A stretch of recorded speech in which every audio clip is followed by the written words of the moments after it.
자랑스러운 한국 해군 스페인 준장이 한국 해군의 모습에 감명받아 눈물을 흘릴 정도라고 하는데요. 해군이 보여준 놀라운 작전 수행 능력에 충격을 받았다고 합니다. 심지어 나토에서 한국을 향해 나토 해군에 제발 들어오길 간청했다고 하죠. 세계적으로 극찬받는 한국 해군의 놀라운 성과와 능력에 대해 지금부터 자세하게 설명해드리겠습니다. 스페인 사령관은 충격에 얼어붙었습니다. 여러 훈련을 거친 베테랑이고 비밀작전은 물론 대규모 병력 전기에도 익숙한 그도 처음 보는 광경이었는데요. 한국군의 기민한 움직임은 그에게도 놀라운 수준이었죠. 통제에 따라 일사불란하게 움직이는 것은 물론이고 돌발 상황에도 빠르게 대처하는 그들의 모습에서 경외까지 느낀 그는 훈련이 끝나고 난 뒤 한국군에 직접 보기 위해 함대에 내려왔다고 합니다. 유럽에서도 명성이 자자한 한국군의 실력에 감탄했다는 말과 함께 앞으로도 계속 꾸준히 같이 훈련을 했으면 좋겠다는 의사를 드러냈죠. 스페인 사령관이 감탄한 이 작전은 유럽연합 주관으로 실시된 아틀란타 작전으로 전 세계 부대들 가운데서 두각을 드러냈죠. 자랑스러운 한국의 이 부대는 바로 청해부대입니다. 3호주 원리호를 납치한 해적을 소탕하고 선원들을 구출해낸 아덴만 여명작전을 성공적으로 수행한 부대로 잘 알려져 있죠. 세계 인질 구출 역사상 가장 성공적인 작전으로 손꼽힌 이 작전으로 한국 특수부대의 실력을 전 세계에 알릴 수 있었습니다. 아틀란트 작전에 한국이 참가할 수 있었던 것은 바로 청해부대가 성공적으로 완수한 아덴만 여명작전 때문인데요. 유럽연합 총괄사령관이자 CTF 사리고 지휘관인 페르난데스 핀타도 스페인 준장은 한국의 작전 수행 능력에 감탄했습니다. 그는 한국군과 헤어지는 것에 눈물까지 보였다고 하는데요. 대한민국 청해부대의 작전 참가는 해적 활동을 차단하기 위한 국제사회에게 있어 큰 자산이라는 평가를 남길 정도였습니다. 청해부대는 대한민국 해군 최초로 전투함을 중심으로 편성 아프리카 소말리아 해역에 파병한 부대로 2009년에 창설한 국군 유해 전투 파병부대입니다.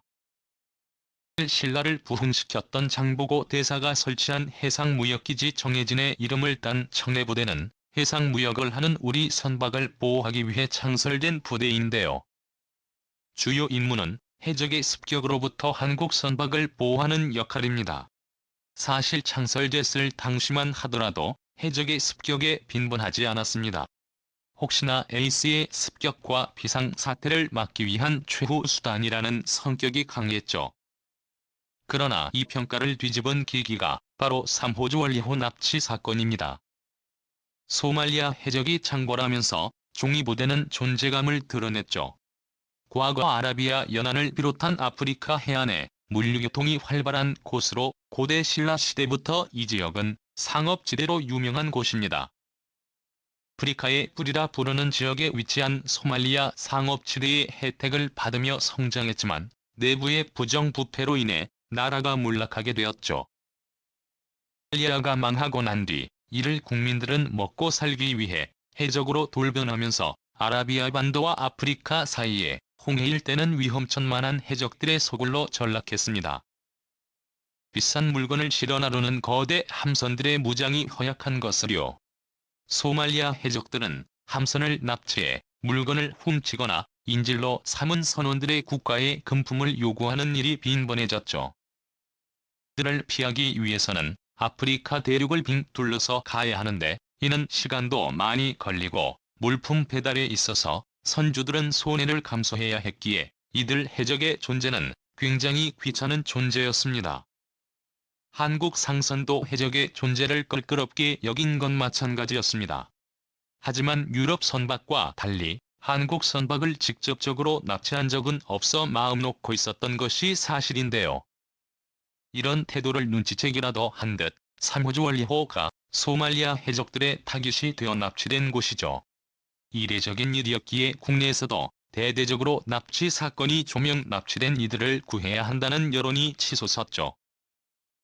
이명박 대통령은 몸값을 요구하는 해적들의 태도에 분노 납치된 선원의 안전과 향후 한국을 향한 해적의 도발을 원천 봉쇄하기 위해 대한민국 청해부대 출전을 명령하게 됩니다. 아덴만 여명 작전은 이렇게 시작되었죠. 그 결과는 보다시피 대성공이었습니다.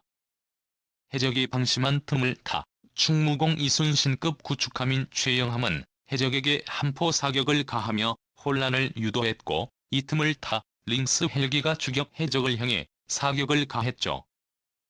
혼에 빠진 이들 해적들이 함대를 상대하는 동안 대한민국의 자랑스러운 유디트실 부대가 3호주 원리호현으로 잠입 조용히 선원들의 안전을 확보하고 자리를 지키고 있던 해적들을 사살, 단 5시간에 걸쳐 이들을 해적들을 모조리 제압하고 선원들을 안전하게 구출해냈습니다. 해적 특성상 수틀리면 인질들을 다 없앨 수 있고 구출하는 위급 상황에서 작전 수행 요원들이 목숨을 잃을 수도 있었지만 놀랍게도 인질도 다치지 않았고 수행 요원들도 모두 안전한 기적과도 같은 작전이 되었죠. 세계 인질 구출 역사에 이름을 새길 정도로 흠잡을 곳 없는 작전이었습니다. 이 소식이 퍼지면서 한국 해군의 무서움이 소말리아는 물론이고 전 세계에 널리 퍼졌는데요. 한국 선원들을 보면 무조건 사살하겠다는 호언이 돌았지만 실제로로 아덴만 작전 이후 한국 선박을 공격하는 해적들은 없었다고 합니다. 케냐 몬바사 항에서 선박 대리점을 하던 한국 교민은 아프리카 내에서 한국 해군에 대한 평가가 달라졌다는 것 못한 프랑스와 이탈리아를 두려워하던 소말리아 해적들이 한국을 이 명단에 포함시켰다는 분위기를 전했죠. 이어 청해부대 선박 호위 문의가 쏟아졌다고 합니다. 아덴만 작전 이전 청해부대 육전까지 평균 400척을 보였던 반면 작전 이후 청해부대는 평균 800대 이상의 함선을 호위했다고 하는데요. 주로 한국 함선들의 호위 대상이지만 외국 함선들도 한국 함대의 위명을 듣고 자신들을 포위해달라는 요청도 있었다고 하죠. 세계적으로도 한국 해군의 노하우를 알고 싶다는 요청이 쇄도작전 수행에 있어서 그동안 유럽과 미국 해군 위주의 작전이 전부였다면 이제는 한국 해군까지도 포함하는 일이 벌어졌다고 합니다. 와 다른 카다피 정권이 몰락하던 2011년 리비아 내전으로 국민들의 안전이 위험해지자 청해부대가 출격해 교민들을 안전하게 철수하는 임무를 맡았습니다. 2018년에는 가나 해역에서 납치된 우리 국민을 구출하기 위해 소말리아 해역에서 긴급 출동 1만 2,000km를 3주 동안 항해견이 만에 도착하는 빠른 기동력을 보여주었습니다. 해적들에게 무력 시위를 벌이며 협상을 거친 끝에 한국 선원 3명을 돌려받으며 아덴만의 명성을 이어갔습니다. 호르몬제 해역까지 활동 반경을 넓히며 한국 해군의 저력을 보여주었죠. 그동안 아덴만 일대를 중심으로 선박 호위와 해적 퇴치를 맡았던 청해부대는 오만과 페르시아만 일대까지 영역을 넓히며 독자적인 작전 수행을 할 정도로 성장했습니다. 이는 미국 국방부의 요청에 따른 것인데요. 세계 곳곳에 함대를 띄워놓고 해적 소탕과 각종 임무를 수행하는 미국이 한국 해군의 놀라운 작전 수행 능력에 감탄. 한국 해군이 미국을 도와 작전 수행에 참여해줄 것을 원한 결과라고 하죠. 명성을 쌓아가던 청해부대가 명실상부한 전세계 최준용 부대로 알려진 것은 바로 이유가 아틀란트 작전의 멤버로 한국이 참여해주기를 원하는 순간이었습니다. 유럽은 소말리아 해적에 맞서 독자적으로 유럽 해군 조직을 수립 별도의 해적 소탕 작전을 시행하고 있었죠. 그런데 한국 해군이 고도 놀라운 성과를 보고 이에 감탄한 나머지 한국 해군이 아틀란타 작전에 참여해 노하우를 알려주길 바란 곳입니다. 여러분이 일시적으로 한국이 도와주기를 원했지만 한국이 보여준 놀라운 능력에 감탄주기적으로 훈련 참석을 원한 것이죠. 최근까지도 한국은 아틀란타 작전에 지속적으로 참여했습니다. 마리아 카스티요 페르난데스 주한 유럽연합 대사는 서울 국방부 장관과의 대화에서 한국의 군사 협력을 온 것 가장 대표적인 사례로 청해부대 지원을 언급했습니다. 찾아보기 어려운 소말리아 해적의 근절에 한국 청해부대, 큰 공헌을 했다고 말하며 앞으로도 한국이 유럽과 지속적으로 교류가 있기를 원한다는 말을 했습니다. 심지어 최근 한국 청해부대의 화력을 눈여겨본 유럽연합의 추천으로 한국이 북대서양 조약기구군으로 편입될 수도 있다고 하는데요. 나토 연합 해군 사령부 산하 조직으로 참가하길 원한다고 하죠. 한국은 이미 2006년 나토의 글로벌 파트너국으로 참여해 지속적으로 나토와 협력체제를 구축해왔습니다. 한반도의 평화체제를 위한 공조부터 유럽에서 일어나고 있는 일까지 협력을 아끼지 않겠다는 의사를 교류하며 오랜 우호 관계를 구축했죠. 이제까지는 유럽에서 나토군으로 한국이 들어오길 바란 적은 없으나 최근 우크라이나 분쟁이 국제 문제가 핵으로 떠오르면서 군사 충원을 위한 목적으로 한국에게 엄청난 제안을 한 것이죠.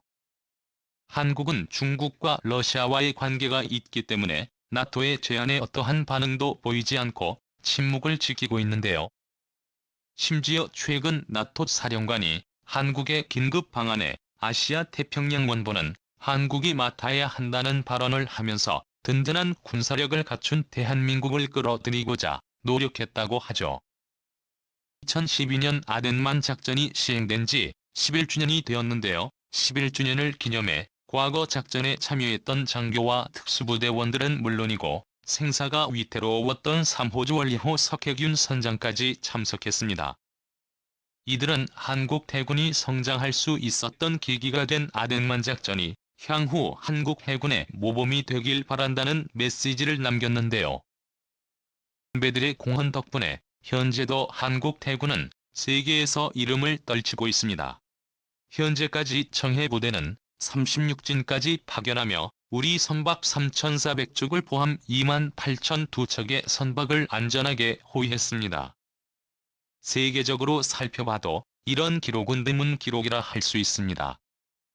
아덴만에 성공적으로 수행한 국군 장병의 희생에 박수를 보내며 앞으로도 한국 해군이 세계적으로 이름을 떨치며 그 누구도 한국 해군에게 덤빌 수 없도록 한국이 강력한 군사력을 갖추길 기원하겠습니다.